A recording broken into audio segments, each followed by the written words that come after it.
if I'm going to do this. But I thought I would check this out and see what Restream is like. So this is just a test. It's really just a test. But we'll see. I better stop this. I don't want to get in trouble. Yeah. Hello. Greetings. I don't know if anybody's watching this yet or not, but hello. Dr. Steve Yano, welcome to this test stream. I wonder what it looks like. I have no idea. No earthly idea. I guess it's streaming on LinkedIn even right now, yeah? Let's take a look. Oh, yeah. Look at that. I'm live on LinkedIn. I don't know if anybody's going to watch this because it's not announced and it's like 3:30 in the afternoon. But anyway.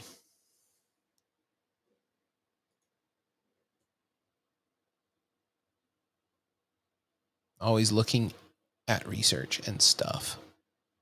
So I don't know if this is working or not. Let's see. Can we do the chat overlay? Look at that. That's very cool. We'll see if we get any comments. If anybody's watching, feel free to comment. This is just a test stream. So I don't know if I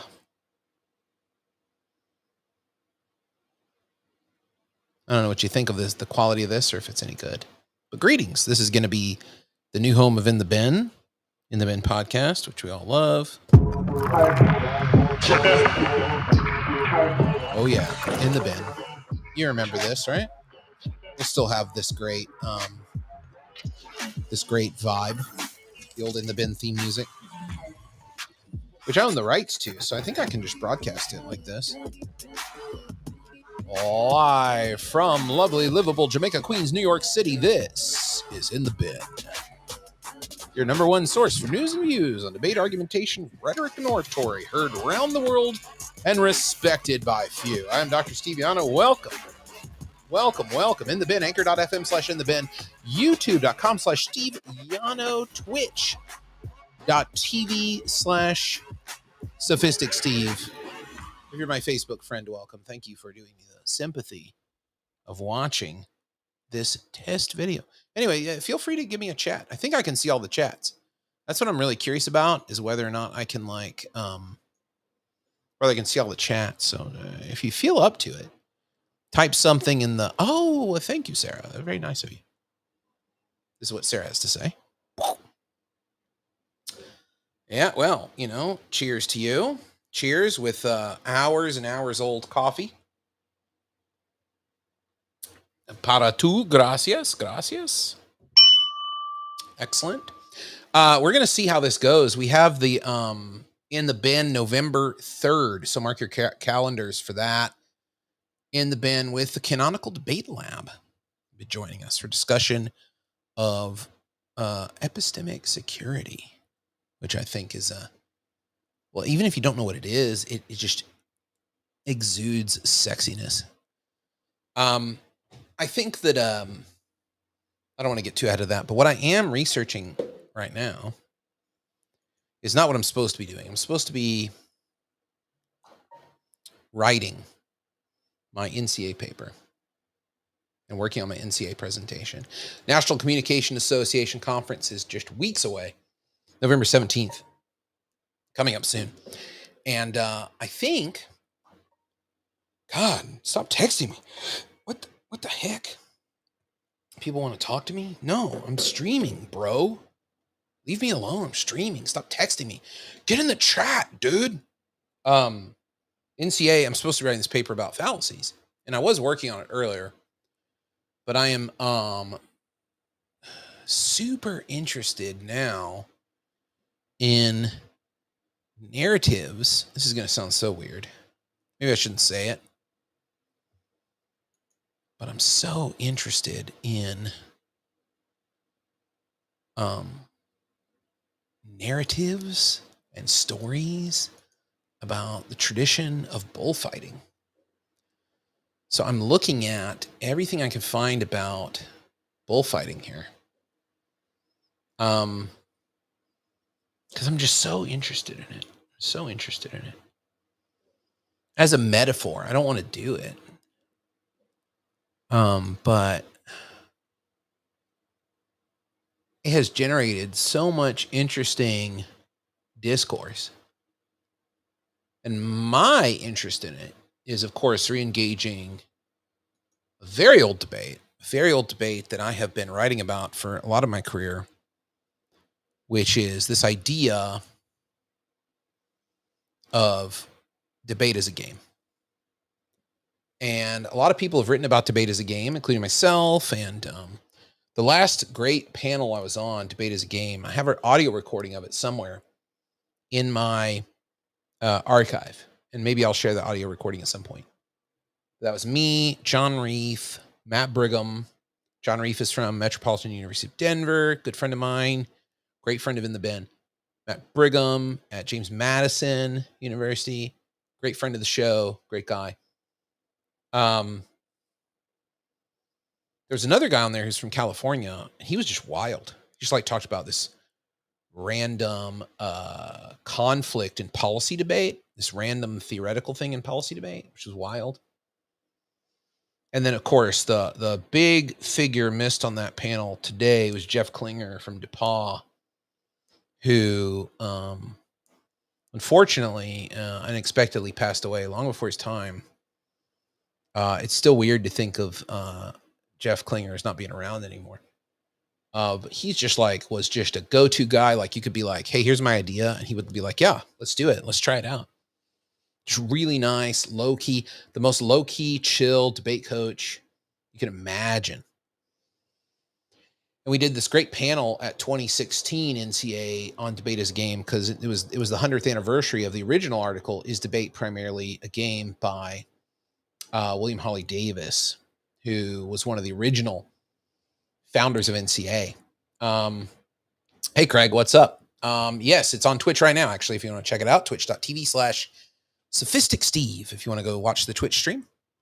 You don't have to watch on YouTube. You don't have to watch on Facebook. You don't have to watch on LinkedIn. You don't have to watch on wherever the hell else we're broadcasting. Let me ask my intern, Maurice, what platforms are we on? What? I think he might have fallen asleep. Maurice, hey.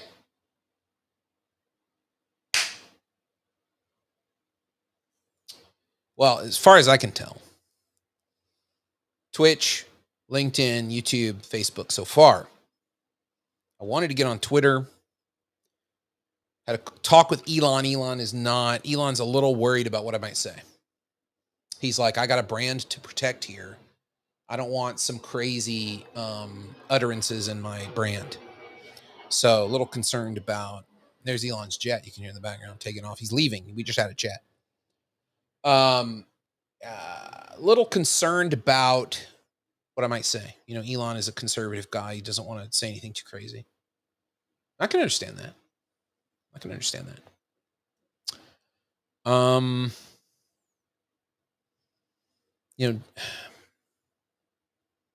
Great.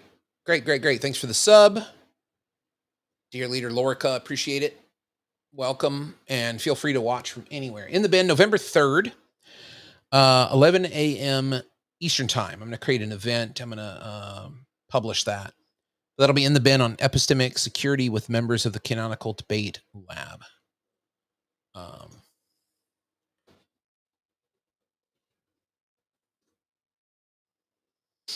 For a little preview, this Canonical Debate Lab. Super interesting people. I think, yeah, here we go. This is an even better layout. Canonical Debate Lab, super interesting folks. Really, really interested in debate as a different kind of tool, a decision-making tool. Actually, maybe not that different, because you know my take on the history of debate. Craig is probably familiar with it. The rest of you might not be as familiar with it. My take on the history of debate is that debate was really kind of destroyed in the 60s when you had two people who I really admire. Oh, wait, is showing this? Okay, that's good to know. I thought it was just gonna, maybe if I separate this, will it just show that? No, it still shows the background. Look at that. I don't even show my Spotify. Okay, this is weird. Why is it sharing the? I thought it was sharing the window. Let me see if I can figure this out. Let's see if I can figure this out. I just want it to share one window because I don't want to get in trouble. Okay, there we go. That's good. That's a good way to get in trouble, folks.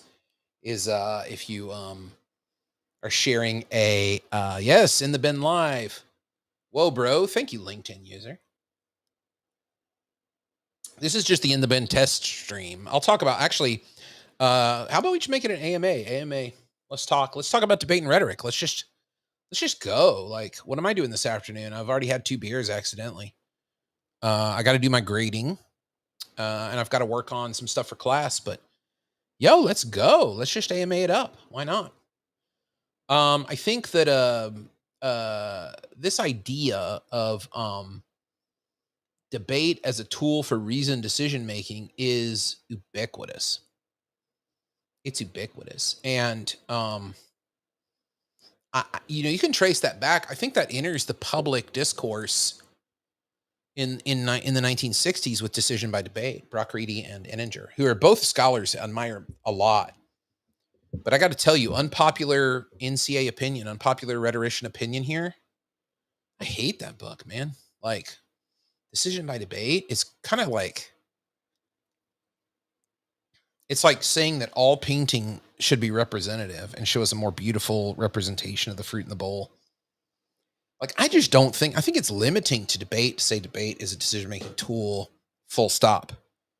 Obviously, we use debate a lot of times and very frequently to make decisions and make better decisions. But I just, I just don't like the idea of it being solely that. You even see it today. So Jared Atchison, who's at Wake Forest, he did a what is that? The Learning Tree Company. What is that called? The company where they do the lectures. They have the professors come in and give the lectures. Do you guys know what that is called? It's like you can buy CDs from them or streaming content. You can subscribe. I forget what it's called, but it's like it used to be in the Sky Mall. You would look and be like, the best lectures. Oh, Great Courses. Thank you, University.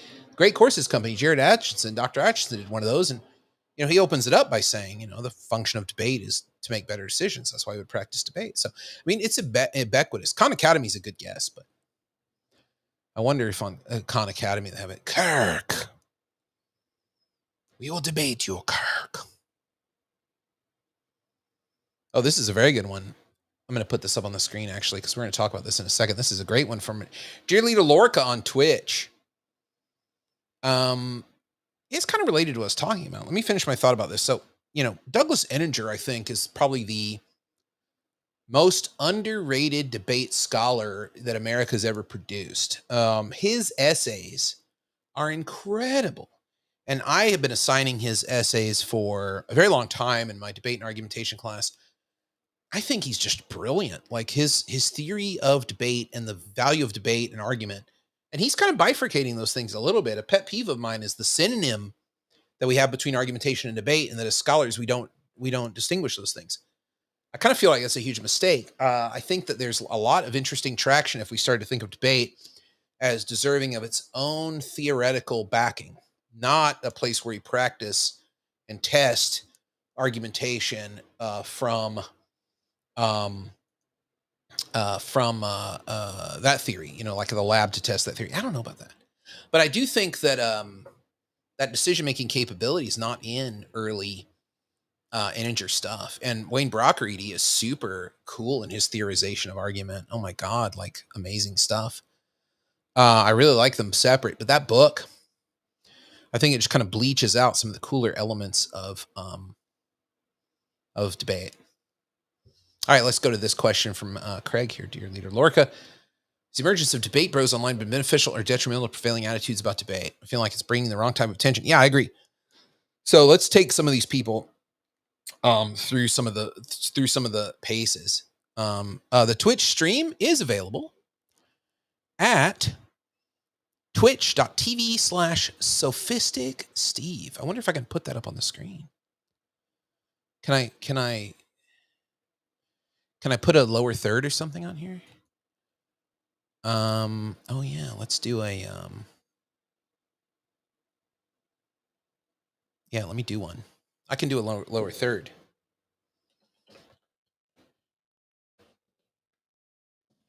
Join the Twitch chat at twitch.tv/SophisticSteve. There we go. If you want to watch on Twitch, but I am completely agnostic to what platform you watch this on. I think it's perfectly fine to watch this on YouTube. Actually, I think I'm a lot more active on YouTube, to be honest, to tell you the truth. But that's probably the best place to watch would be YouTube. I don't know, but I don't really want to take a position. I feel like if there's a format that's working well for you as far as watching streaming content, you ought to go check it out on that system. So if you like Twitch, go watch on Twitch. If you like YouTube, watch on YouTube. Facebook, I'm trying to figure out how to make it public on Facebook. I don't know how to do that. My friend Meredith does a lot of public Zoom stuff on Facebook. So maybe I should ask her. Because right now it's just showing me your friends can see you on Facebook. And I'm like, not that chill about it. Um, I don't know. Oh, do all three of them look good? Flesh Husk is out there doing the Lord's work, doing the work of the angels, checking out every stream. Which one looks the best, would you say? From your reporting out there. We'll get that report in a second. But I want to go back to this Debate Bros question, because Debate Bros are really something. So I wrote about this recently. I was thinking about this. And I just recently, oh, that's interesting. What Flesh Husk says, I responded, Twitch comments the fastest. I think that might be the case. Twitch just might be a little bit quicker. And Facebook is always I think Facebook is late to the party on live streams, to be honest. I mean, Facebook's live streaming is kind of an afterthought. I think they're really into selling you political ads as you look at your photos of your aunt's recent pie, or like some boomers responding. You know, that's the thing about Facebook that drives me nuts. Is there a way to turn off these boomer comments? Maybe I follow more boomers than you because I'm like mid-generation X, but is there a way to turn off these boomer comments where there'll be like a page called like sports cars and underoos or something, like something dumb like that. And they'll be like, what's a song that makes you think of your grandpappy? And one of your boomer friends will be like, you know, George Strait or something like that. And then it shows up on my feed like, you know, Boomer Joe responded to this post. And I don't care about sports cars and underoos community. I don't subscribe to it. Why is Facebook showing this to me? Just because one of my boomer friends felt bored enough to respond to something like this? It's so dumb. Don't show me that. I do want to see my aunt's pie or what my, you know, cousins are up to or whatever. That's kind of the function of Facebook. It's like a some kind of sentient / demonic family photo album. It's a way, like a devil, like Satan has infused your family photo album. Satan that looks like Mark Zuckerberg. That's what I think of Facebook. But I'm only on there because I bought the they're around here somewhere. I don't know where I put them. Oh yeah. I bought the Meta Ray-Ban glasses, which shoot the videos, and they're so cool. I love these things. I don't use it as much as I thought I would, though. I use the Snap Specs a lot more. But I really do like the Meta Ray-Bans. I highly recommend them. Not a sponsor. I highly recommend them, though.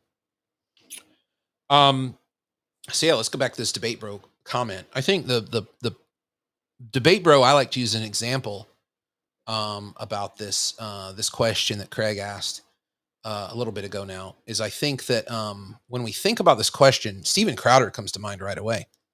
And Steven Crowder is exploiting one of the oldest fallacies in the book, right? One of the oldest fallacies in the book, the ad ignorantum, or appeal to ignorance fallacy. And the appeal to ignorance is just that, like, I don't like the idea of having burden of proof, and I'm going to advance a position. But the way I'm going to advance that position is by you proving me wrong. So when Steven Crowder shows up on a college campus, he's like, I feel like, you know, transgender athletes should not compete in sports that are not their birth assigned gender. Prove me wrong. He's really taking advantage and distorting what scholars would say is healthy debate stuff. So the popularity of that's bad. But I think people are kind of clued into that. There are other people out there like Destiny, who I think means well, but I just don't think there's like the scholarly backing of like how to structure the debate in a way that would mean well. I mean, this is my interest in the Matador, because I feel like, and I'm going to write a paper about this, I think, or maybe part of a book I've been working on for a while. Like the Matador is kind of the emblem of the good debater, slaying the violent beast by watching it stomp around and laughing at it as it charges at a red cape and not the actual target. So like the Matador and the bullfight is like kind of the liberal model for public argumentation, which is a big problem, because what happens if you're not part of that culture of the bullfight of the Matador? Well, you're going to get sympathy for the bull. And we saw this recently when Jon Stewart took on the state attorney general of Arkansas. Even though I think she's an idiot, it's easy to see how people would sympathize with that position. I think Jon Stewart might be the original internet debate bro.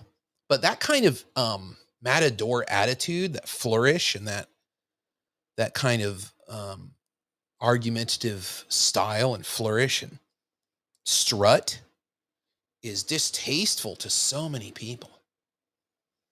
So this is the problem when we think about debate as a game or debate as sport. Another internet debate bro, we think about Ben Shapiro. And Ben Shapiro, I don't know, he's more like a traditional journalist to me. I always think about Destiny and Steven Crowder. Those are the two who come to mind for me. I do think that there's also other people who are doing internet debates out there on YouTube and other places like this. I feel like that could be modeled a lot better. And God, I watched the New York State governor's debate last night. I mean, it's just so bad. Like, journalists can't model a debate. They just can't. Journalists cannot model a debate. And it's actually not to the benefit of the way we consume news media to model a debate that way. Good to see this comment. Corey Pace, glad you're up, man. It's late there, huh? El Matador as a nickname. You don't sympathize with the bull? See, this stuff is going in with my work on the ox herding woodcuts, which I might put up here to show you some of my recent work. Well, it's not recent work. I lectured on this. That lecture is available on YouTube. I lectured on this a while ago where I find it in Hungary, in Budapest. I was invited to lecture, and here's my YouTube channel link for those of you interested who aren't watching on YouTube. Check out some of my other videos. Even though you don't like the live stream on there, you can check out other videos there. The ox herding woodcut pictures I've been working on for quite a long time. I'm not going to share the screen. Made that mistake earlier. Embarrassing. So the ox herding woodcuts are super duper interesting, I think. No, we don't want Google Lens. Why would I click that? So these, let me see if I can zoom in on them. These are a metaphor for teaching in the Buddhist tradition. And this guy has added his own captions to them, but it's basically a metaphor of going out into the woods and seeking an ox. They're seeking a bull and then taming the bull. So it got me thinking about, like, this is a metaphor for teaching debate. How would that metaphor play out in terms of things like bull, or what kind of sports would be referenced here? And I was just in Dallas, so I immediately thought bull riding. And then I was like, oh my God, yeah, bullfighting. I was having a Mexican lunch in Dallas with my aunt and uncle. Went to the bathroom. The decor of the bathroom was old bullfighting posters. And I thought, yeah, this is the thing. This is great. This is it. And this guy, Kouji Miki, is looking at them as a way of talking about innovation. I think that's right on. Good for him. And I think that's a great resource for innovation there, I would say. It's very, very, very, very, very good. I think that I'm using it to think about a way of thinking about teaching debate that's not connected to the things we teach debate to now, which I think are bad. So things like preparing for a life of labor and capitalism, preparing for corporate advancement. I think you can get all of that while teaching debate as the powerful disruptive force that it could be. And that's why decision by debate is a bit of a takes the wind out of the sails, or bleaches. I like to use the term bleach. Not just because I like the anime, but I really do think it kind of sums it up, bleaching out the good elements of it. But yeah, anybody out there going NCA? We could do an NCA live stream. I bet that would be kind of fun. Do it in New Orleans. Have some guests on. Could be good. Usually, I do those as I can play music. I can play video. Ooh. I can show a PowerPoint. Oh, this is great. I like this. This is good. I'm kind of glad I got this thing, even though my view count's going way down. I got to really pick up the pace here and figure out. I got to pick up the Core ES pace. Figure out how to attract people to stay with it. Losing them. It's that initial wave. No, it's not StreamYard. I looked at a number of different products, and I was evaluating them, and I decided to go with Restream. Restream allows you to use up to 30 social media platforms at once. But I didn't subscribe at that level, which is very expensive. I just subscribed at the cheap one, the cheap level. So yeah, that's where I am. So no, not using StreamYard. But I did look at StreamYard, but I picked this one's a little bit cheaper, and it seemed like it would do the things I wanted it to do. And it was cheaper, basically, is what it was. So better streaming to the platforms I want, which is good. I wonder if I put a link in Discord, if people will join in. Let's see. Oh, it's already linked there. Okay, cool. New video. Huh.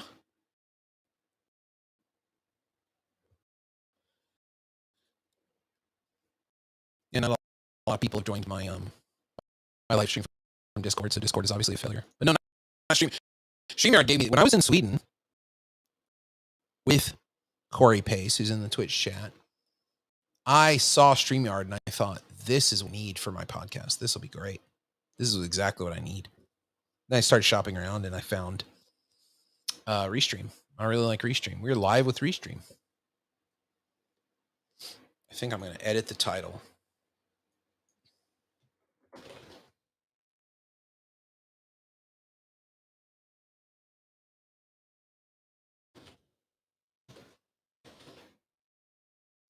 Let me edit this title. In the Bin is the only and best podcast about debate and rhetoric heard worldwide and respected by some.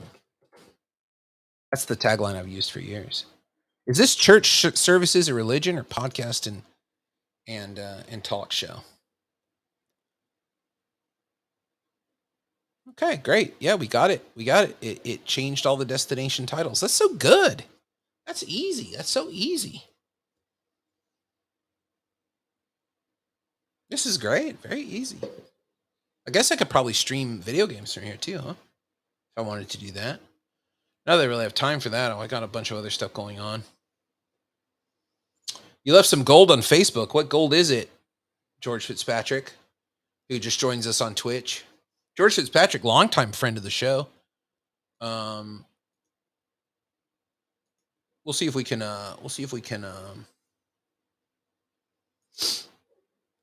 Get George to test one of our features here. George, are you on Discord right now? I don't know what you're doing. You might be in class. This is where the party is. Find love on the best dating site? I don't think so. Nope. Buried alive. God, that's such an emblematic scene. And then J.J. Abrams, who doesn't understand Star Trek one bit, ruined that by having Spock say it, which is terrible. Well, we got our first 16 minutes in. We got our first big spam. Our first big spam person. So,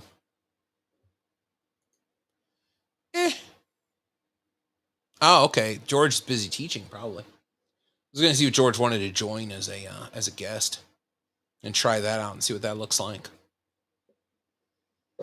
No, Fitz is not spam, but oh God, yeah, we don't want you on camera, George. No, definitely not. Why are you getting dressed at 4:00 in the afternoon, man? Oh, how did the softball game go? Go pretty well. Did you guys win? George is always playing softball in Brooklyn, so I always got to get an update from him. But anyway, welcome to the test stream in the Ben, the Global Rhetoric Debate podcast. 8-7 loss. Fitz, man, that's heartbreaking. That's what we call hashtag Mets style. Right there. Feeling good, feeling great, and then end up just with a very sad disappointment, last minute disappointment thing. Anyway, AMA, I'm just kind of testing this new software to see how it's going for when we relaunch in the bin.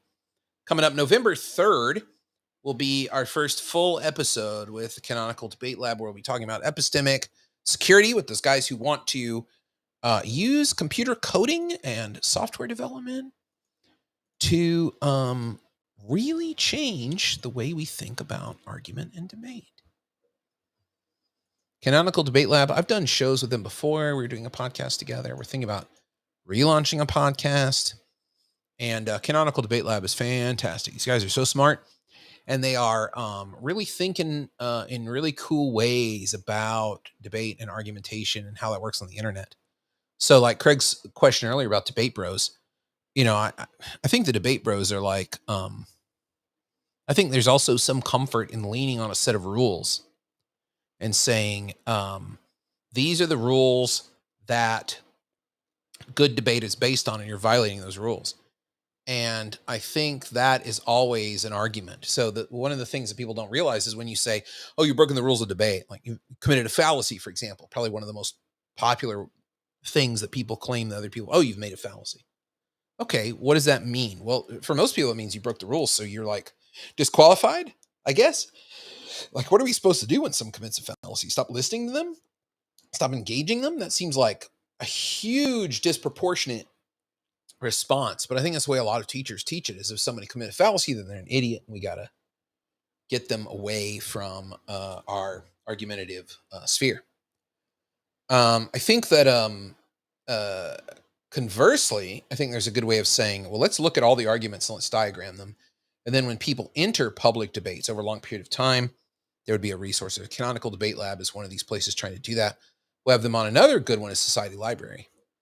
Society Library is trying to map public debates and be a library of argument. Let me see if I can bring them up.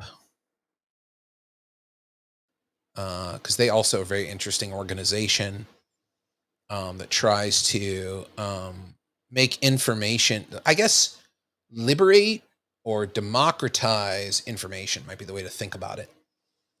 And that's a really good thing about, so like another aspect of Craig's question I think is interesting is that although the internet gets venomized or vilified as being a bad place for debate or harmful debate, or mostly bad debates happen there, I think there's a lot of really great positive stuff happening on the internet in terms of thinking about how to use this amazing resource to help people learn and understand the issues or the data or the evidence behind these big public policy questions.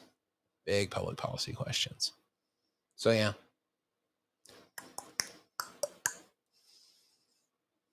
All right.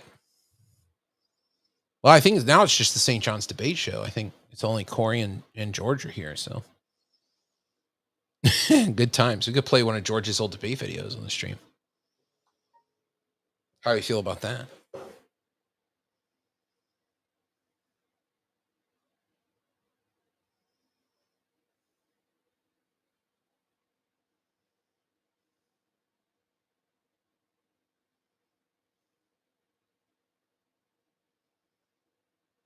Just got an important text message. It's the Global Debate Show. It's true. The Global Debate Show. International love, baby. All right, let's play with a few more of these features since this is a test stream, and I might even delete this one. We can play some background music.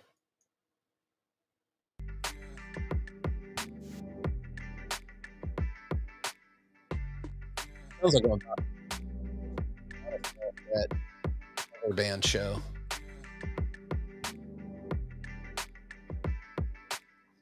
Welcome to International Love, the Global Debate Podcast Show. I don't want it too loud. I don't know about that.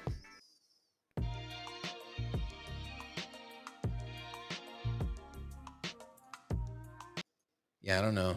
I don't know about that. Lo-fi might be good.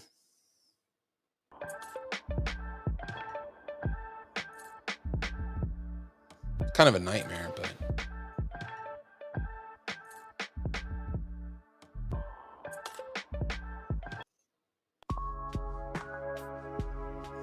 I don't know if this really suits in the bin.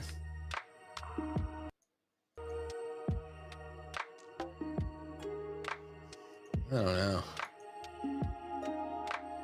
Ambient might be good. Might put people to sleep though.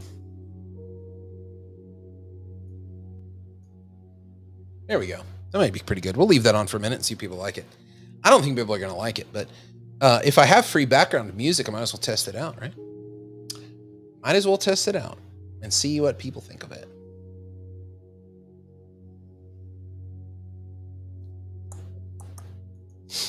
I could design my own graphics and put them up. Oh, that's great. Probably should do that.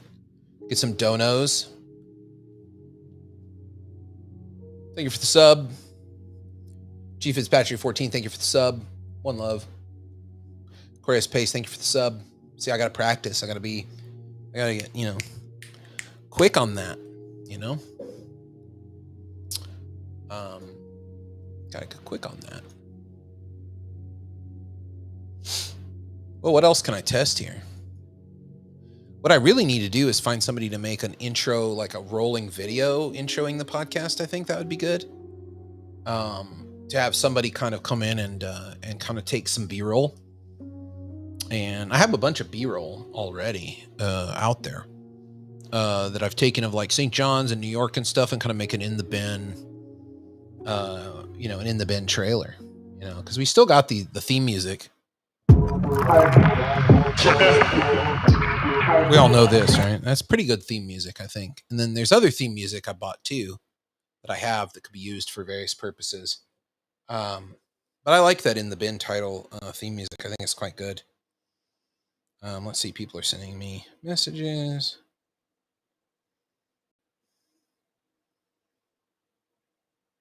Always a good time.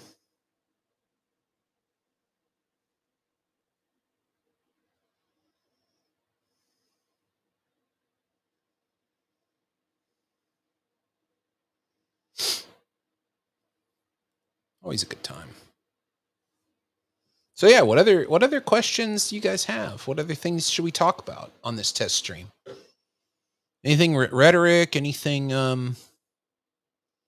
argument? My latest research essay has come out. I can share that with you.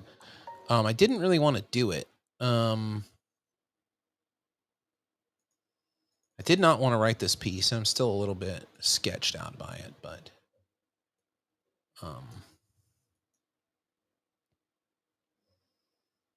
I can share it with you.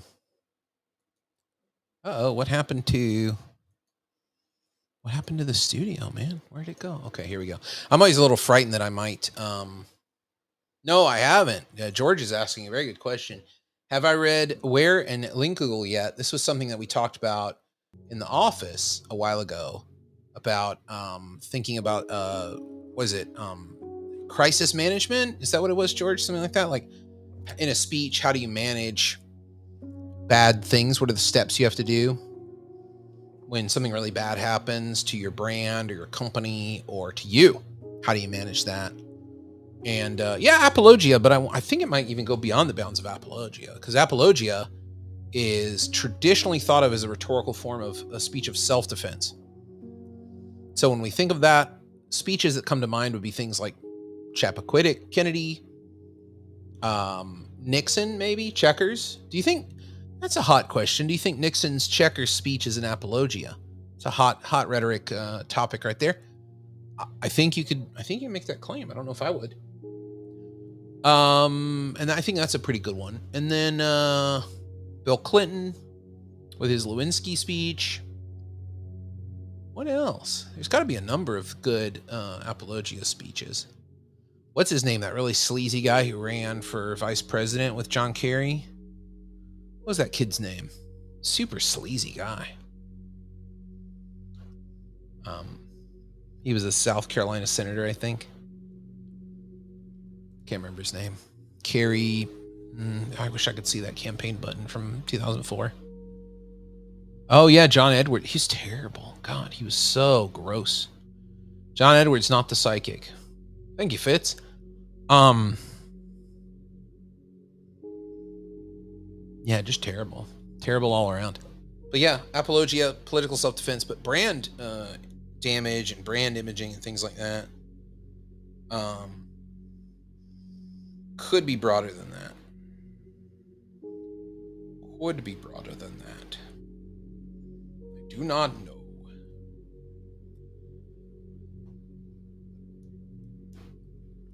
But yeah, I need to read that. You're right. I probably should read that pretty soon. Who knows when. Also got to fix the lighting in here.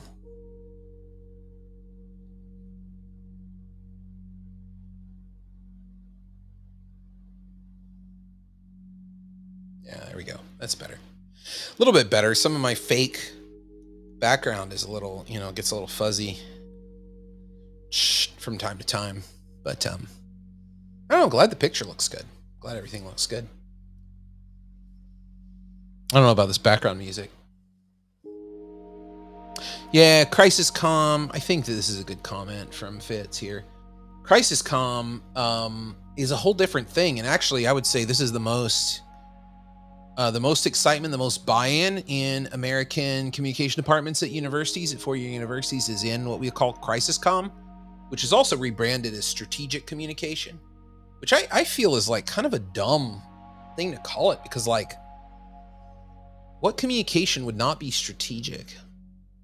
Like if you're trying to get a point across to somebody or trying to share information with somebody, you have a strategy of how you're going to approach them. I really want this person to do this. I really want them to believe me. I really want okay, how am I going to approach them? Okay, I know they like this. I know that they hate that. So I'm going to associate the information in ways that are strategic. So I think that strategic comm is just such a university name, isn't it? Like the university is like that friend of yours who's like, oh yeah, I get it. And then they try really hard to do the cool thing, and they like fail in a way that shows you they don't really get it at all, but they were so close and you don't really know what to say to them. Like this is what universities do all the time. It's like embarrassingly bad. But they try. It's like, but the thing is, the university can be lazy in its brand control because there's no competitor. There's no reasonable competitor to the four-year degree yet. In the next 10 years, it'll be an open marketplace. But right now, universities don't have to. They only compete against each other. And not even in a true competitive fashion do they compete against each other.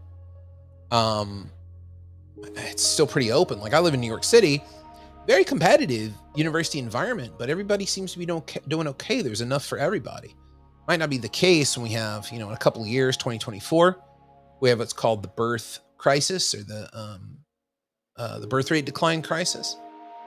So with that, you're going to have the total amount of traditional college-age students is down 15%. That makes it a little more competitive. But I think if you're competing against other universities, it's not hard to argue against them. It's not hard to make yourself look better against them. It really isn't. They're not doing a good job either. Universities are really notoriously bad about this. But when that marketplace opens to other kinds of products that compete with the four-year degree in terms of hireability, marketability, proof that you have skills. I mean, most employers now are like, oh yeah, a four-year degree is just the baseline. We're not going to assume you have any skills. We're going to retrain you. So it might just move into the corporate offices where they hire university professors and say, teach communication. I've already gotten offers like that in my consulting business. I do offers like that where people are like, teach our C-level or B-level executives how to make a PowerPoint. We'll pay you 15 grand for a Saturday workshop. Okay, great. That's easy, right? Good money, and corporate money is much better pay than university money for sure. Even with tenure just protects you politically. It doesn't really come with a salary scale, but it means you can write and publish about whatever you'd like, which is great, but doesn't really come with any money. So like Taylor and Francis they just published my recent piece here. I'll share it with you. Why not? This is my most recent research here. Which I am not a fan of. I kind of wish I hadn't published it, to be honest, but it's doing a favor to a friend of mine. But anyway, you look at this and it's like, oh yeah, I'd like to read this. This looks good. Purchase options, $47 for 48 hours of access, $1 an hour. I don't see any of that, right? So what is Taylor and Francis being paid to do? They're being paid to hit print to PDF. That's what I think. And I don't understand why as academics we put up with this. I think it's absolute trash. Absolute trash, So you look at this, $120 for 30 days access. And, you can buy tokens, just like Fortnite or something, and buy academic articles. It's just such a scam. Like, they didn't even really edit it. Like, there's mistakes in it. They didn't even really edit it. So what exactly is Taylor and Francis being paid to do here? Like, academic publishing is just garbage, right? Hopefully that'll go away as things change. I hope it does. But yeah, but anyway, this is my latest stuff. It's in Argumentation Advocacy. Go check it out. If you would like to read about Lacan and debate, which I know you do. Everybody loves that. Everybody loves that.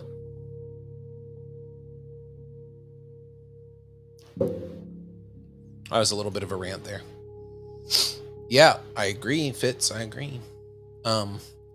Reading off of a PowerPoint does not a PowerPoint make. Why do people do that? Why do people read off the PowerPoint? It makes the worst presentations. Why are people reading off PowerPoints? Why do people do that? Does anybody have any insight on that? I don't really understand. This music is way too peaceful. I'm going to choose future pop. Oh, there we go. Welcome to today's Marketing Insider podcast.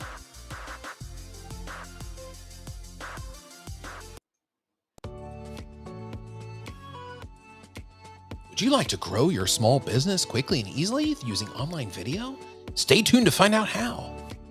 Marketing expert and communication consultant Steve Yano has 3 easy tips to help you and your business thrive in the competitive online marketplace. Stay tuned. Yeah, this isn't really future pop. This is corporate jazz. Can you guys hear that okay, or is it too loud? Or what would you say about the background music? Thoughts about the background music, please? I'm going to choose chill now. That's chill? That's like a 2.5-star elevator song. 2.5-star hotel elevator. This isn't chill. I don't know. We can go without the background music, to be honest. But what did you guys think about the background music? Do we have any comments about the background music? Was it decent? Too loud, too soft, crappy? I don't know. I don't know what you might think.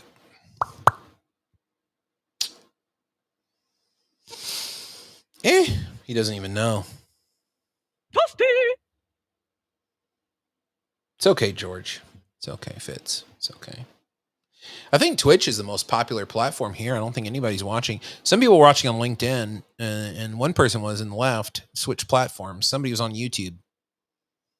But I think Twitch might be the place where people really want to hang out, right? Oh. Yeah. Oh. Toasty. I have all my drop-ins. That's one of the things about Restream is I was surprised they don't have a digital drop-in board. I was very surprised by that.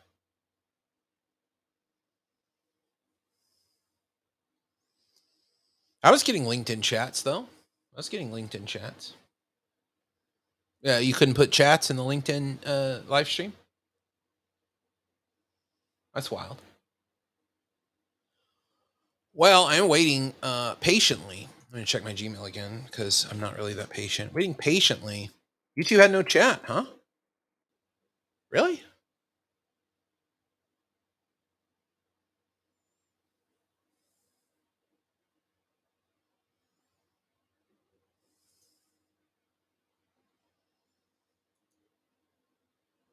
No chat on YouTube, huh? Let's take a look. I gotta mute it though because we don't want anything weird. Oh, there's a chat there. Yeah.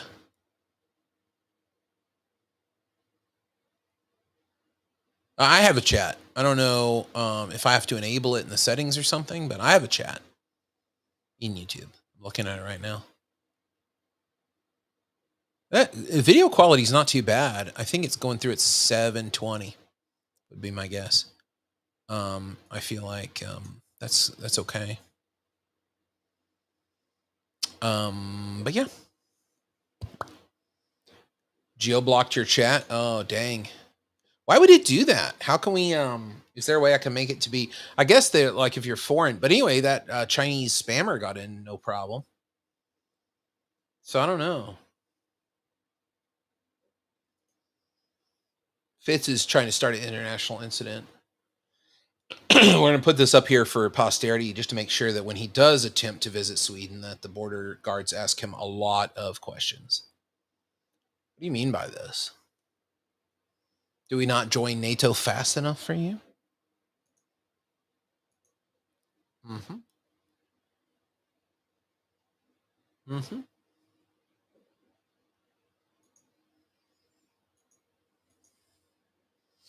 Another angry email from the dean. Turning your midterm grades. I guess I probably better do that today. Doing a little writing. Tomorrow, more writing. Oh, God, yeah. Fitz is really trying to get blocked from Sweden here, isn't he? You know, there's one thing that Swedish people really appreciate, and that's the Swedish chef. They don't find that to be, like, offensive at all. That's one thing that they love. They absolutely love the Swedish chef. They're like, what a great representation of our culture. I'm in. I'm 100% in on the Muppets. 1,000% in on the Muppets, baby. I'm gonna put a glorified ad in my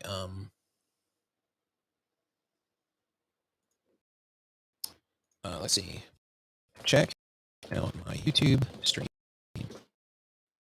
Oh wait, that's not my thingy.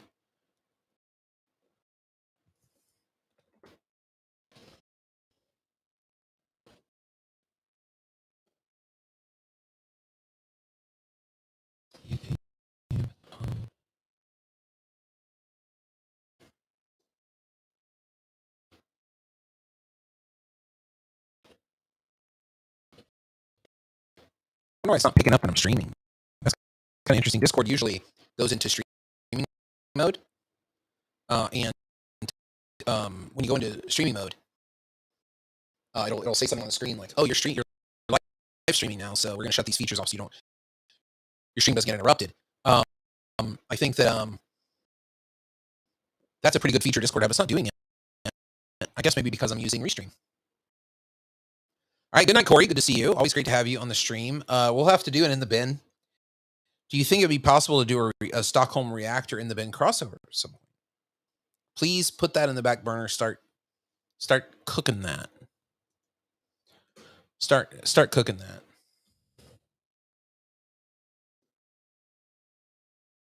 Yeah. We'll see if anybody from my Discord pops in here now. Okay. Yes. Absolutely. Well done, Corey. Thank you so much. And Microsoft Reactor on YouTube. Excellent stream for all of your coding, developmental needs, everything. Really, really, really, really, really good. Go check it out. They have a YouTube channel. They're on Twitch as well, I think. Corey can correct me. Pop a link up there, Corey. I'll put it on the lower third there before you go to bed. He's probably falling asleep already. It's the middle of the dang night over there in ding dang dong, Sweden. Middle of the ding dang dong night. Let's see if anybody pops in here from the old Discrod. Oh yeah, put your. Oh, it got blocked. Look at that. Oh man, I'm gonna have to go find it, aren't I? Look at Twitch actually working and blocking a URL. Right? Even after I ask, like I troll my own chat and be like, "Oh yeah, post that link up there," and then like the auto spam thing.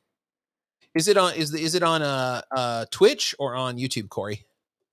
What's the channel? You could put the channel name. Is it Stockholm Reactor? Something like that? On YouTube? Okay. We'll put Corey's stream up here.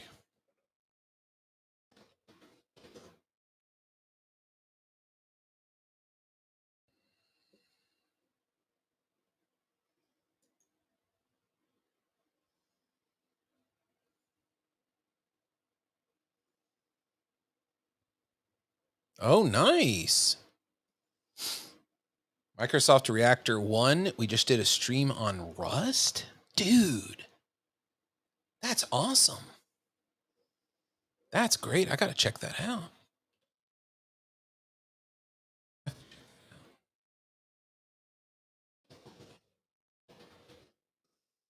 It's very cool.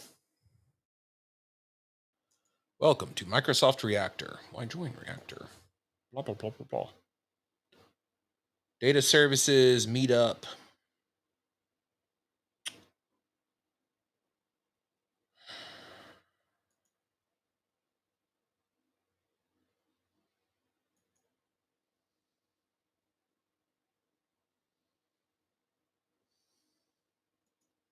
My breath is really, really bad right now. Be glad that you're just on the stream with me. I'm smelling it and it's not pleasant. I'm just being honest with my audience. It is not good. Oh, there we go. Look at that.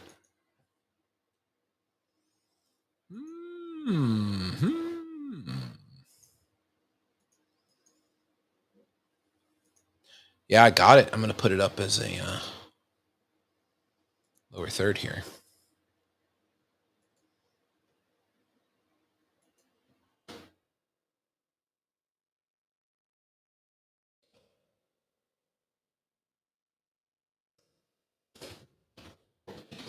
This isn't really, rhetoric. I guess, I don't know. Is it rhetoric?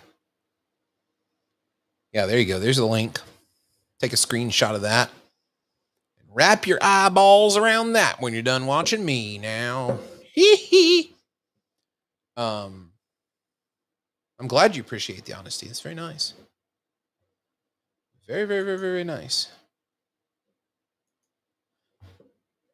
Well, this is going really well. I'm really kind of happy about how this is going.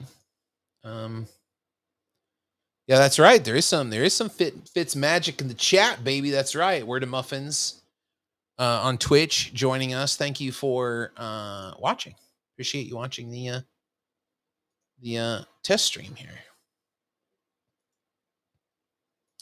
But yeah, I'm gonna have to watch this video and see about Corey's Microsoft recent Microsoft presentation. Corey Pace works for Microsoft Sweden, and he's a good friend of the show and a former St. John's debate superstar.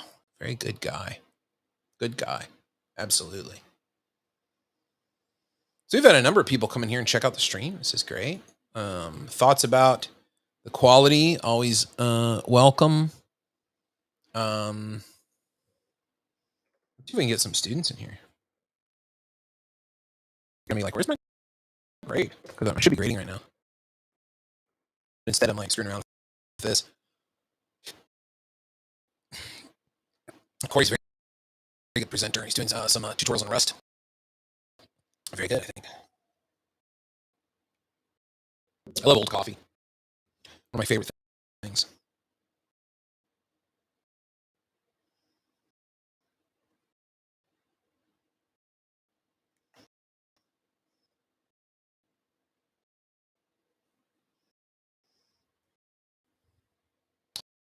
Yeah, I think so. Well, do you? I mean, it is kind of windy up here anyway, but you assume I'm on top of a skyscraper. What actually this image is I went in for an MRI on my knee and things went horribly wrong, and my legs are really long now, really long. I think the fourth is obvious. I mean, we're talking about a Mount Rushmore for St. John's debate. The fourth is obvious. It's got to be Ken Newby. Absolutely, no question. He's done more for St. John's debate than I ever did.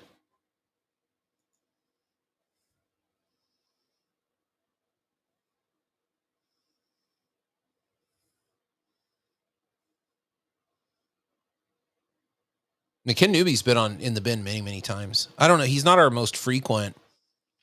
On In the Bin history, who's the most frequent guest? I wonder if we could figure this out.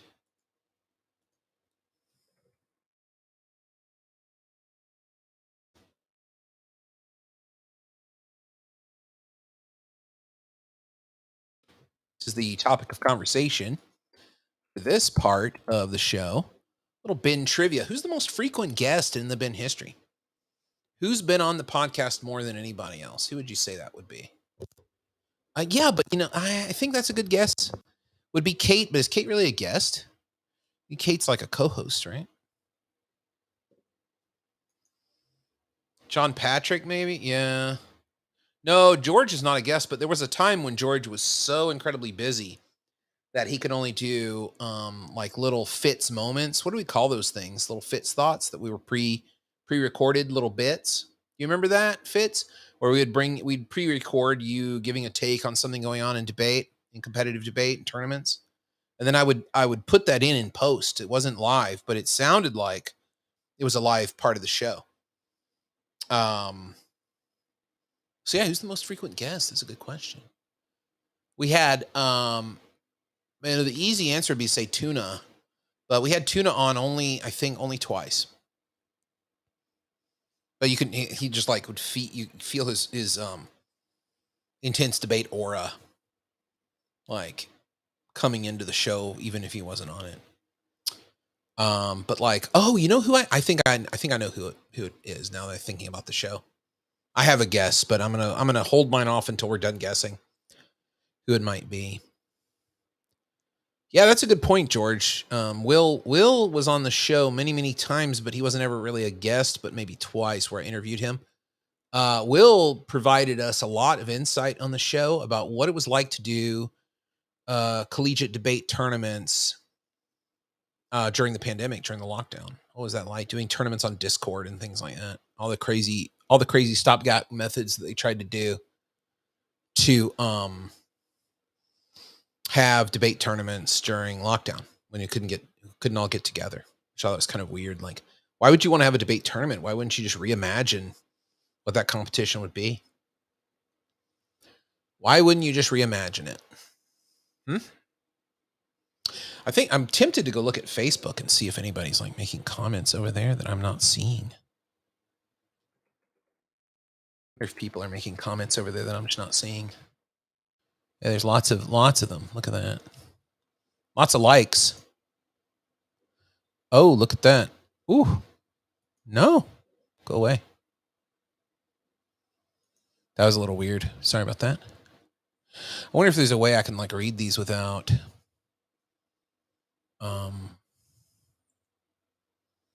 Yeah, lots of people liked it. Lots of people liked it. We'll have to see. I wonder if I can look at it and mute it.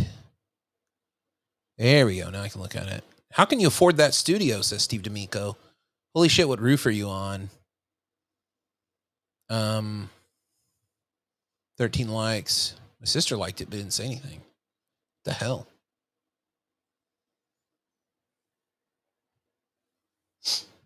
Yeah, I think I think the answer might be Brent from QSID. Brent Schmidt, who was longtime Canadian University Society of Intercollegiate Debate, I think is what it stands for. QSID. Brent Schmidt, I think, was our most appearances as a guest. I think because we always brought him in to talk about things like, because remember there's so much controversy going on. Hannah's not a guest. Hannah was OG. Hannah Herman, she's OG. She's one of the first people asked to do the show with me when I was putting it together. Besides you, Fitz, you know.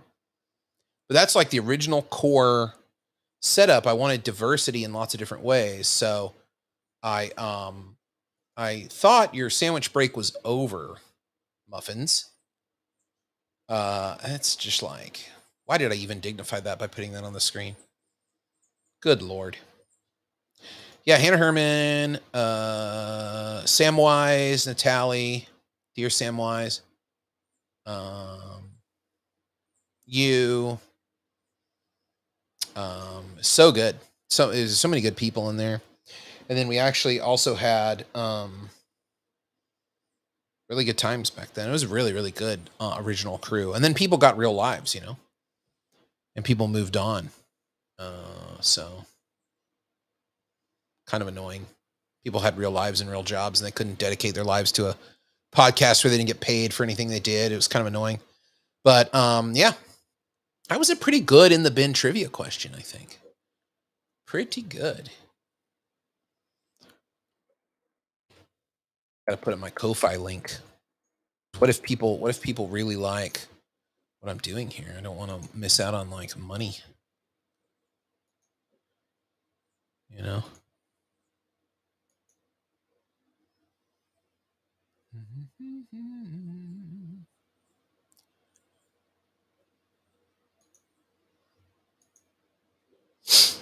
I'm going to try this ticker.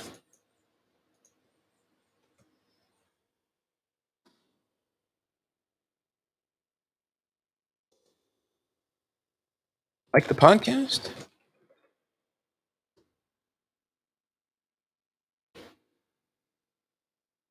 Cool. Oh, that's cool. Look at that little news ticker. Unless that's annoying. Do you think people might find that annoying? I don't know. I do think this is true. I think this is a good comment from Muffins. I think tuna was talked about quite a bit.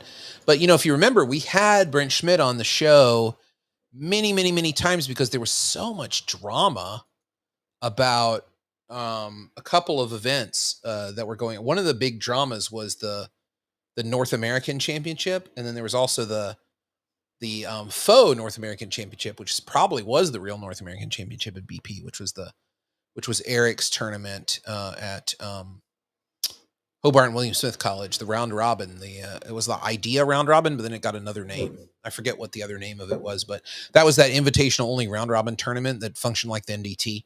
Like if you won a particular international tournament like Oxford, you would get an automatic invitation to participate at the round robin in Hobart and William Smith up in Geneva, New York, the thriving metropolis of Geneva, New York. I wonder how many people went to that and they're like, dude, we're going to this big tournament in New York. And they were like, where are all the people? There's 4 buildings in downtown Geneva. One of them sometimes has food. Like, I bet they were like crazy surprised at Geneva, New York, thinking, these Australian teams and European German teams and Austrian teams, whoever was invited, British teams, they're probably like, whoa, how far are we from New York City? Really? But that tournament's quality was, I've never heard anybody disparage the quality of the Hobart and William Smith round robin ever back in those days. I'm so out of debate now, I really couldn't tell you what it is today, if it's still happening.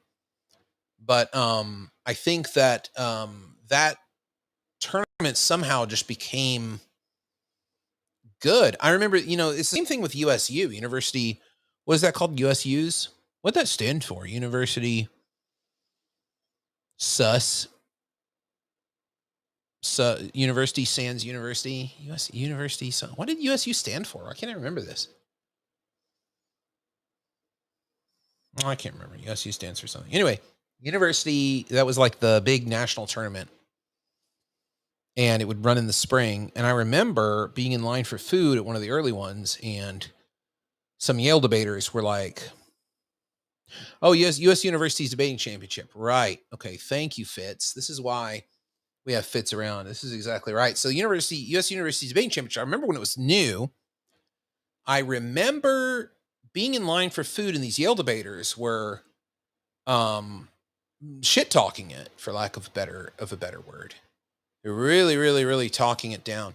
And they were saying, this is just a place where we send our novices to kind of show them the ropes, because it's like pretty big and they can encounter some good teams, but it's not a serious tournament.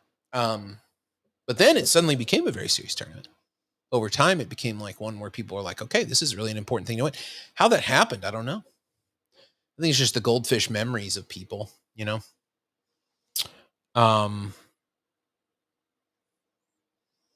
then people are new and they come along. I think this would be exceedingly popular. Do you know how many times in USU executive committee meetings we discussed a Vegas tournament? And also, you should know that there was a fairly serious bid being put together to have Worlds, the WUDC in Vegas. Fairly serious bid being put together years ago. I think that's all long gone now. In my opinion, COVID kind of destroyed university debating in the United States. I don't think we really fully understand what COVID did to that. Just in the same way it's destroyed the hotel industry and the travel industry and stuff. Air travel is bouncing back, but I think a Vegas tournament of some kind would be really brilliant. And I thought it was an amazing way to think about how to do a USU in the United States. What would be a city that would have the capacity to host that many people that easily and still have enough conference space and classroom space? UNLV would probably be recruited to be part of that bid. I don't know what level the discussions went to.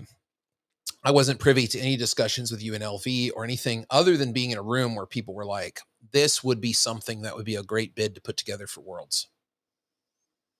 And that conversation was taken quite seriously. And I know that a document was being created to make that pitch to the World Universities Debate Council. I think that'd be great. LD tournament would be great. Vegas would be a great place to have debate sports, right? Like, do you remember this thing? For a long time ago, there was this, you probably don't remember this, Craig, but you might. There was this thing, the Professional Debate League. What did they call that? And they would sell DVDs.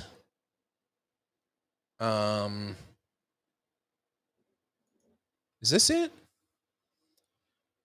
Was this it? This can't be it. This looks too professional for the people I was thinking about. Surely not. Speech and debate simplified. Now that is a trick. If you're making the challenge that you could simplify what happens at speech and debate tournaments, my God, more power to you. I don't think it can get more simple. Follow the oh, look at this. This is recent. Become a professional. Wait. So the Professional Speech and Debate Association is not for extant professionals. It makes them. I kind of want to go to this. Fitz, we got to go. You and me, baby.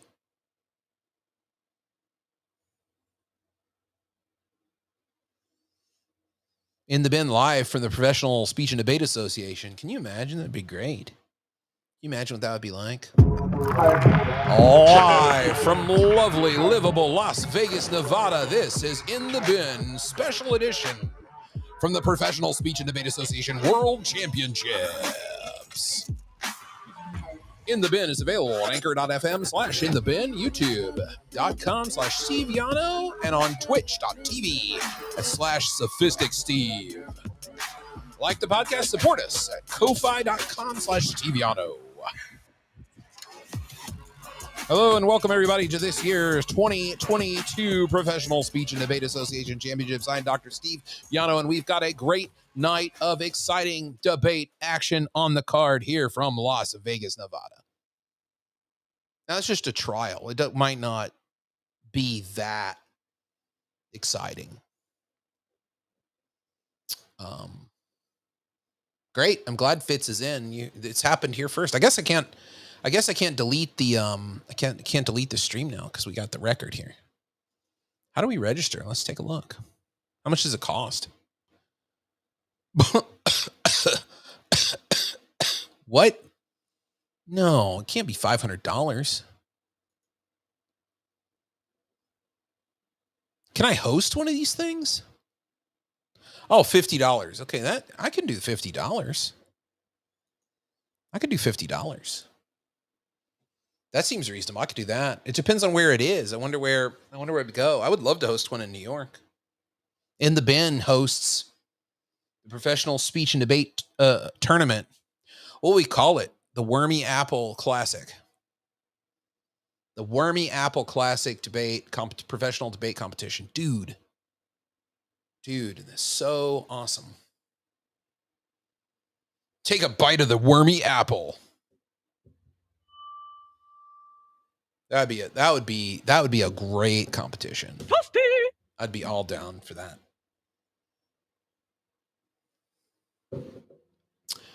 I don't know, Craig.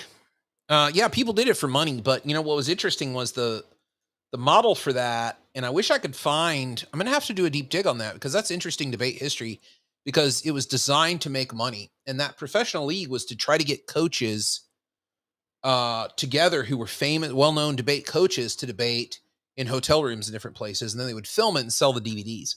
And that was the way that they were going to make revenue to support it, was to sell the DVDs or to try to get people to come and judge. And I remember very famously, they got Ross Smith, who's the RIP, late, great, amazing Wake Forest debate director for so many years. Ross Smith, who was just a wonderful guy. Everybody who knew him thought he was great. He agreed to do it, and that was a huge deal, and they really pumped that up. I remember seeing so many emails about how I watched Ross Smith spread somebody out on the high school topic in a hotel room in Nebraska or wherever they were. And then they were going to film those and then sell those DVDs. And it just really collapsed. It wasn't really.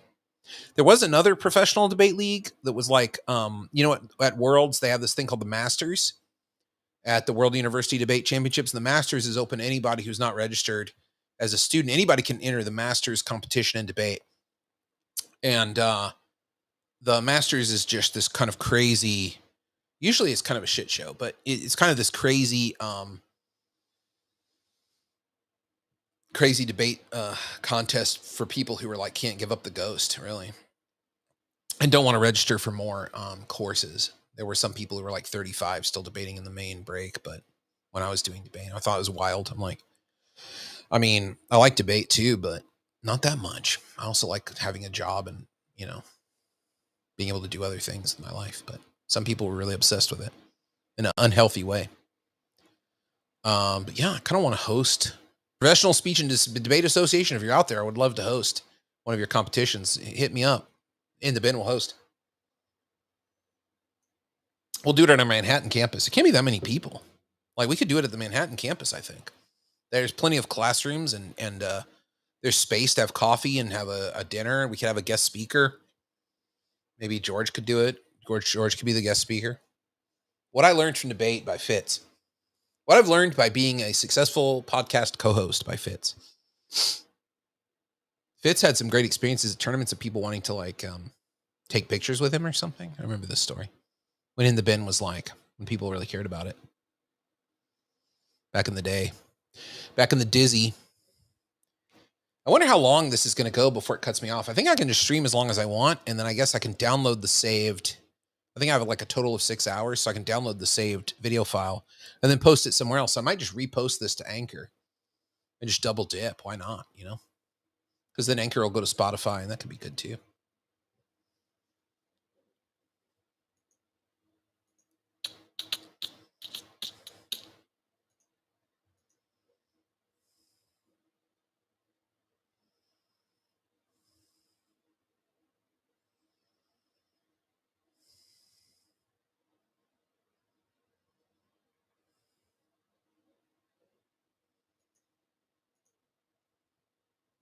Yeah, lots of people are really liking the stream on Facebook, but they're not like interacting.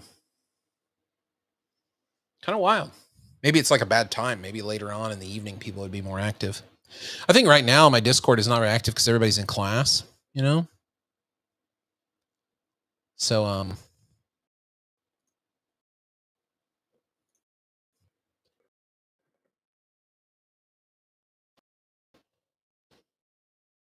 try to get Lavery in here. It would be good if he would join, because I'd like to get his opinion. What else can we talk about, folks? We're wide open. We've been going for much longer than I thought this test stream would go, but it's all interesting stuff.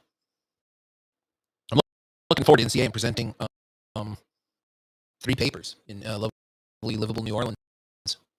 A paper on Zelensky, a paper on the paper I'm supposed to be writing right now to send to a respondent on the new Rhetoric, and then I'm presenting. I'm talking about my paper that's in the 30th anniversary book on invitational rhetoric, the Foss and Griffin panel. That should be good. That panel will be the sleeper panel that will bring the thunder, right? I was thinking about what panel will bring the thunder, will bring the controversy. That anytime Foss and Griffin show up and do their invitational rhetoric thing, always brings in like a lot of people show up to hate. You know, it's pretty funny. I don't know if I like this ticker thing. I wish it would I wish it would I wish it would just like put something up and then have it go away and then put something else up and then have it go away. Like to go through a like a timer, you know? It would be cool if it was on a timer and it would just disappear and a new one would show up, but maybe that's like deeper in the lore here, deeper in the magic. And I don't really know how to do it. Could be the case. Oops. Lighting. Don't fail me, lighting. So that's the problem. I can't really see the lighting controls here. So, yeah. Let's see.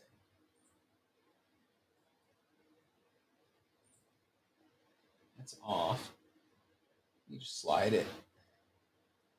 Oh, come on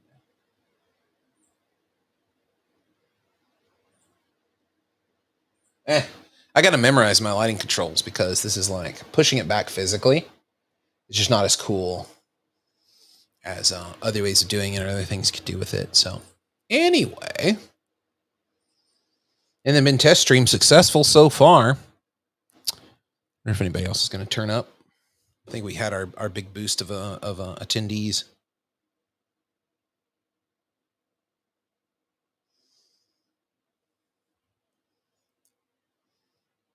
It might be actually time to go and do some work now. Not fun. Not fun at all. I might actually have to go and write. But I got to go and find what that old organization was called, that old professional debate organization. But it was more of like entertainment because it was like watching the debate coaches debate. That was old. That was before the Worlds, before there was a Worlds or whatever you want to call it, USUs. Before that. Other exciting news, any day now, I should get an email about the new debate journal that I'm putting together. It's been taking a long time. Very long time for the university library to approve my idea. John Reef and I submitted that to them in like April or May, and they're still hemming and hawing. They sent it back to us for some corrections, and we were like, well, this could have easily been done in June, but whatever. People don't like to work in the summer, I guess. I get it. But that hopefully will have a call for papers, and then we can use In the Bin as a place to talk to our authors, particularly young authors. Like one of the goals of this new journal, studies and debate in oratory. One of the goals is to take graduate student work and try to give them a platform to try to reach out with bigger scholarship. And I try to do this in other ways. And, scholars of rhetoric and NCA do not take debate seriously one bit. They think it's like embarrassingly bad. And sometimes it is. I can get where they're coming from. But the value in debate comes from making it into something, not just winning debates, winning trophies, or saying I have the best debate team in the country. Who cares? What did your debate students become? What do they do with that practice is the proper rubric. And I think NCA is missing a huge opportunity there by, with the attitude of like, oh yeah, debate's just like a kid's game and it's like ridiculously dumb and, whatever. It's kind of embarrassing. It's almost like pornography. It's like the magazine shoved under the bed and then you don't want people to know that you look at. That's why any debate panel is always like Salon Double J in the Overflow Hotel, Salon H in the Sheraton. It's like 2 blocks away. That's how NCA treats it. It's really a shame. But I've had numerous panels of undergraduate debates that I've tried to do at my own expense. It's not like NCA was paying for it, where I'd bring undergraduates to debate at NCA, and NCA, all the reviewers are like, this is what we need. We need new blood. We need the influence of young people. And then some vice president nixes it. Right? They're like, no, we're not doing that. Yeah, garbage, man. Garbage. But if I close my Facebook, this turns down to 0 viewers. Okay, good. There's still somebody left. But yeah, I might have to jump back on here again tomorrow. That'd be fun. Not going to look as good as this though. It'd be pretty bad. I'll have to do it on my laptop. I'll be somewhere else. But this is pretty fun. So November 3rd is the relaunch date of In the Bin, and that is when we're going to have our Canonical Debate Lab folks on, and it's going to be really great. And this is just kind of a test, but I think it's going pretty well. Pretty good test. Pretty good. We chatted about a lot, didn't we, over the last hour and a half? Chatted about a lot of things. Still happy to chat further if there's anything else we need to talk about. I should look up, before we go, I should look up that debate organization, that defunct debate organization. It's from long ago.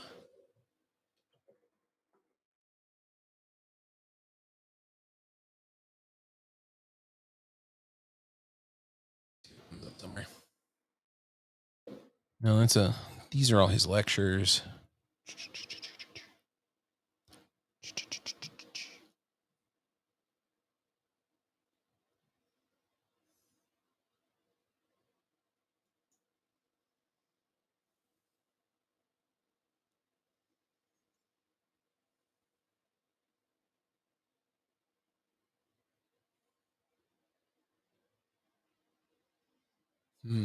Interesting. There's all kinds of weird debate archives out there that I gotta go look at.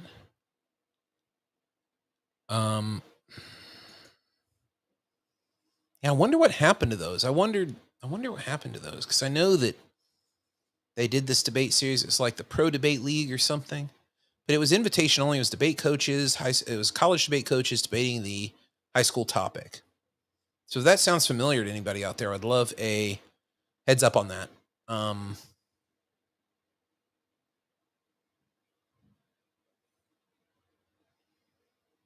Because yeah, I wonder what that was about. I wonder what it was called, and I wonder if those things still exist out there. Don't know if those DVDs still exist or any kind of videos of those things exist, because that would be kind of it's an interesting moment in debate history. I acquired, one of my colleagues passed away in COVID, and he was quite an old guy, and he had done seated debate in the 80s, coached seated debate in the 80s, and he had studied under George Zigemuller at Wayne State. Zigemuller is his advisor for his dissertation.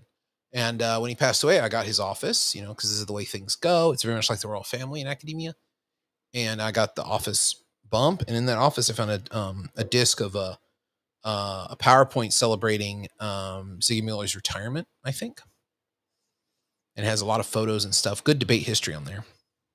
Pretty interesting stuff. I wonder if somebody be interested in seeing that, or maybe I should put it on YouTube. Not exactly sure what the proper thing to do with it is, but it would be interesting for those who know debate history. There are a few people who've made tremendous impact in the way American debate is conducted at the university level, college level, at the community college level, at the high school level. But there are very few people who've done it at all three. George Ziegmuller is one.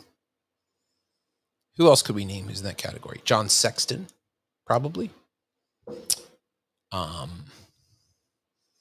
Who are those educators who've made huge impact? Tuna's up there with them, I'd say.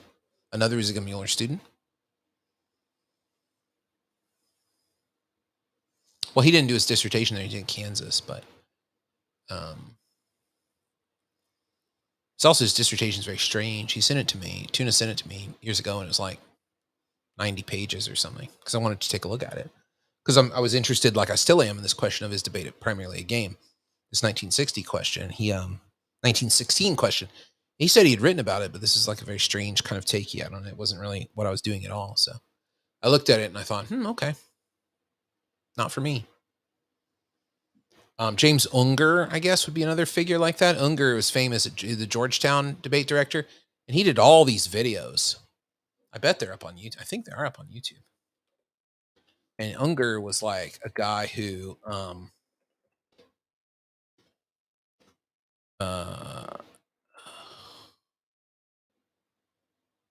where is he?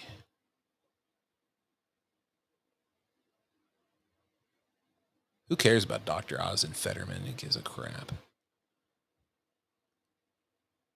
It's just terrible. Anna Kasparian debated Ben Shapiro. Oh my God. That's also terrible. Like, yeah, I think Craig is right with that question he asked like over an hour ago. It's like these debate bro people are absolutely awful. They set up these terrible debates. And ugh.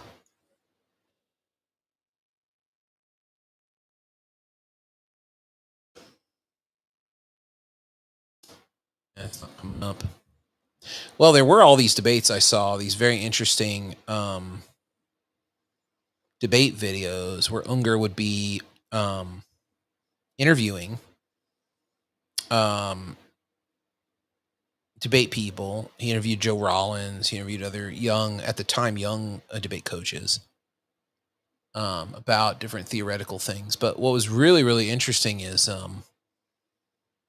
how much influence his pamphlets. He wrote these pamphlets from the NTC. I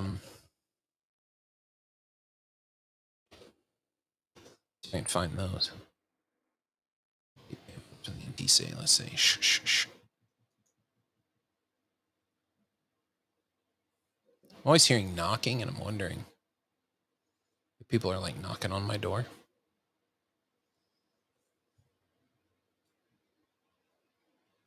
You never know. It's kind of weird. You think they would buzz my buzzer because I live in an apartment.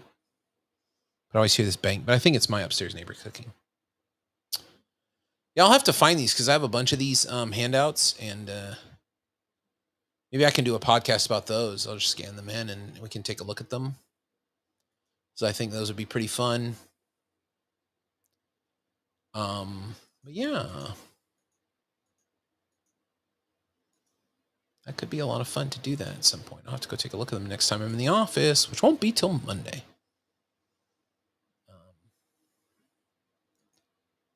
All right, well, I think it's time for me to end the stream and go take a break, do something else. I got to do some writing, actually. That's what I really need to do. Got to get prepared for NCA. But anyway, thanks for watching. Thanks for watching this. Even if you're watching on a VOD or something, we'll do, looks like Thursdays at 11 a.m. Eastern will be the live in the bin sessions with different guests and stuff. And check it out on either on Twitch or on YouTube or on LinkedIn. You can watch it from pretty much anywhere. Really, really, really appreciate you taking the time out of your day to join us and taking the time out of your day to watch this. If you're watching it on delay.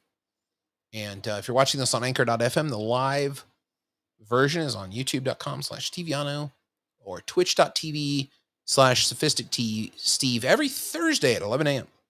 Well, most Thursdays. Most every Thursday. I don't want to say every, because then I'll be accused of lying. But thanks again for watching, and we'll see you on the next one.